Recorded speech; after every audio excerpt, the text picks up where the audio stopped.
Bonjour, nous revoilà aujourd'hui avec les exercices sur la condition si et la condition si ou.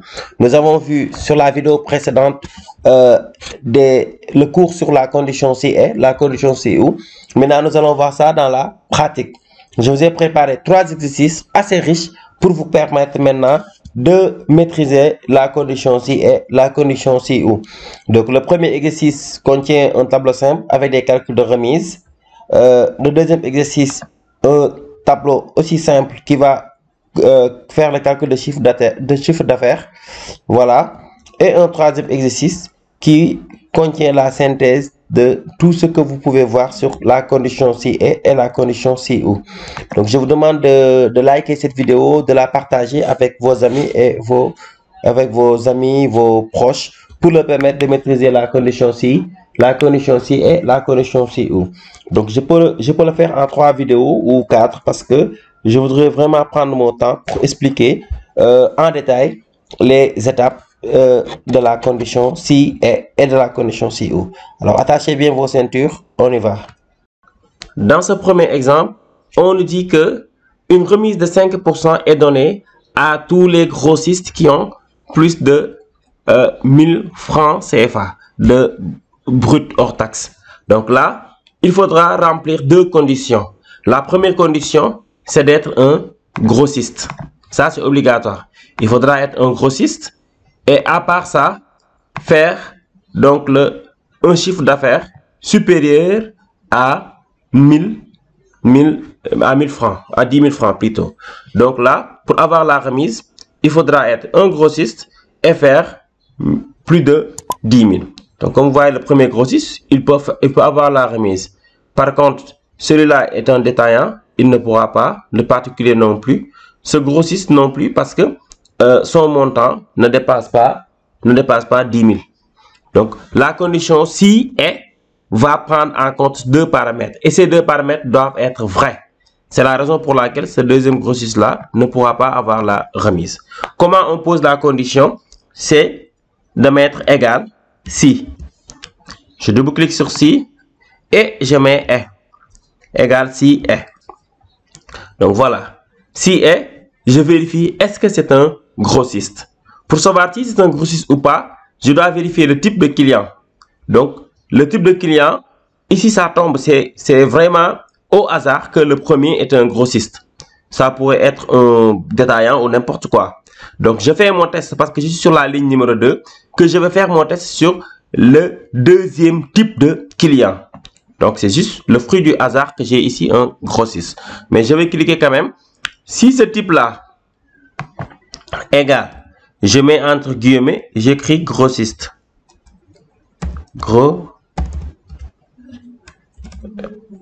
Grossiste. Donc, c'est la condition.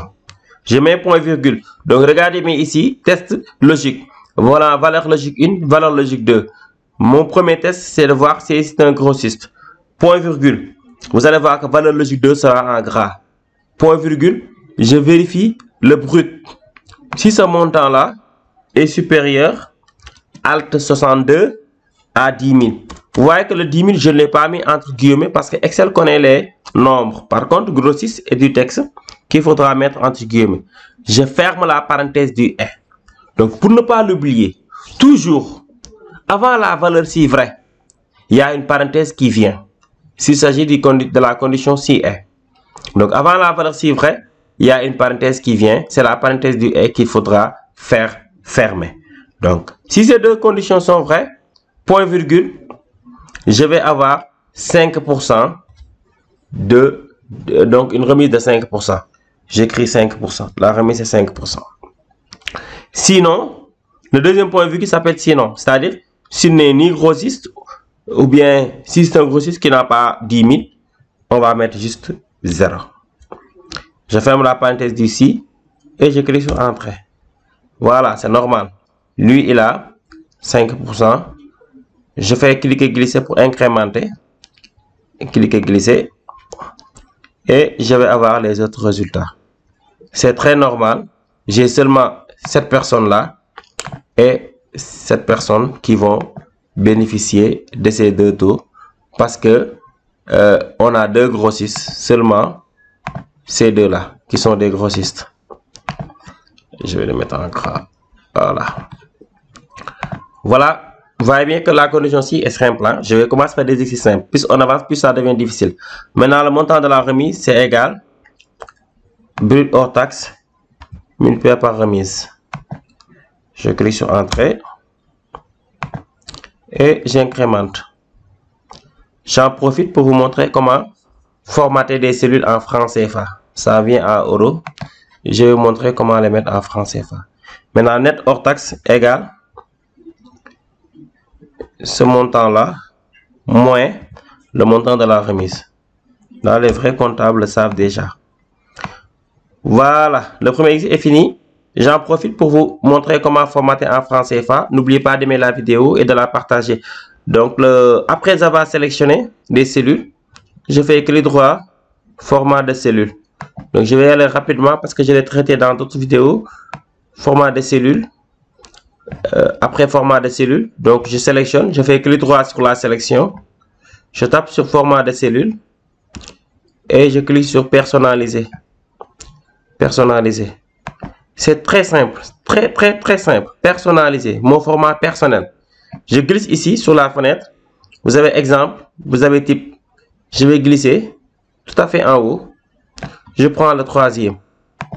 Dièse, espace, dièse, dièse 0.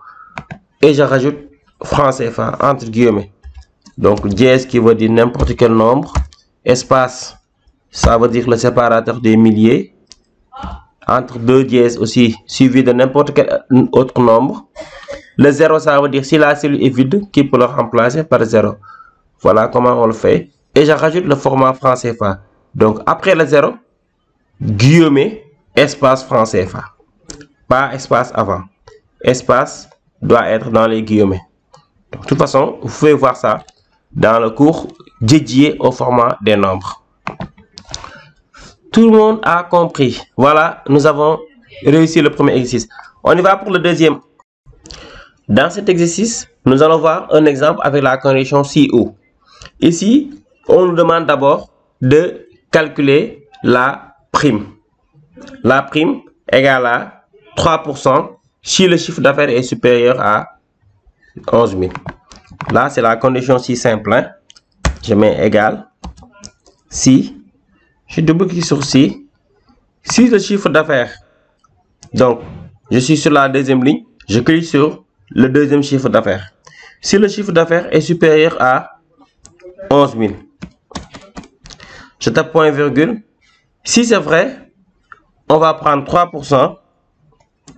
3% multiplié par le chiffre d'affaires. Sinon, la prime égale à 0. Sinon, la prime égale à 0. Donc, bon, j'ai trouvé, mais j'aime pas trop cette procédure parce que je préfère utiliser des références. Je préfère utiliser des références parce que c'est pas ce qu'on enseigne au CFPC. Donc là, j'ai 3%. Je préfère, hein? Donc je reprends la formule égale si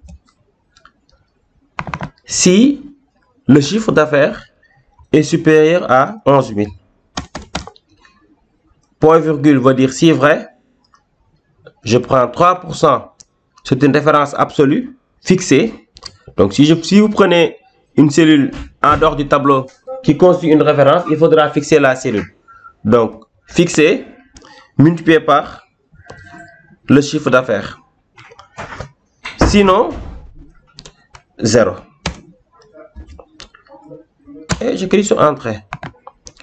Voilà comment on fait pour vraiment calculer avec les références. Maintenant, pour le voyage. Pour le voyage, il faut deux conditions. Soit il faudra avoir une prime ou bien avoir une ancienneté supérieure à 40 mois. Donc voilà.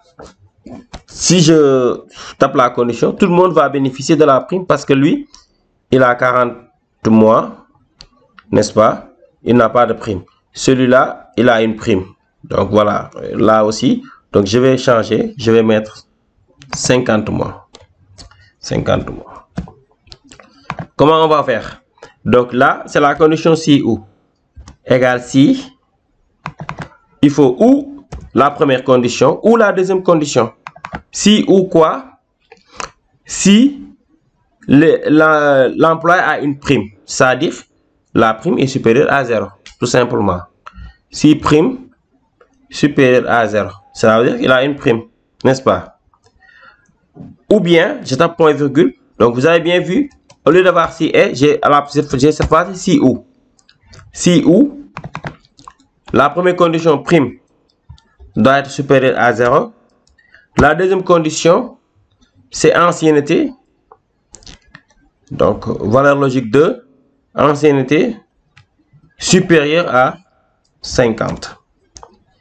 Si ces deux-là sont vrais, donc je ferme la parenthèse du ou. N'oubliez pas, s'il s'agit d'une condition si est ou d'une condition si ou, avant la valeur si vraie, il y a une parenthèse qu'il faudra fermer. Donc, le ou ne concerne que ces deux conditions-là. C'est-à-dire C3 supérieur à 0, c'est-à-dire la prime est supérieure à 0. D3 supérieur à 50, l'ancienneté supérieure à 50 ans.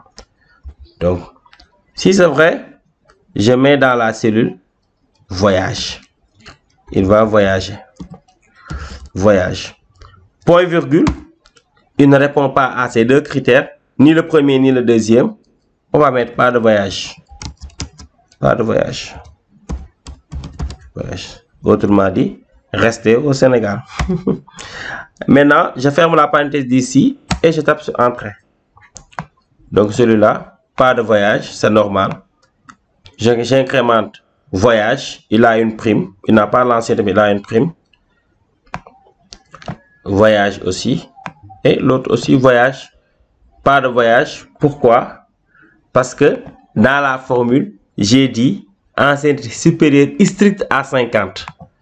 J'aurais dû mettre ou égal pour prendre celui qui a juste 50 ans.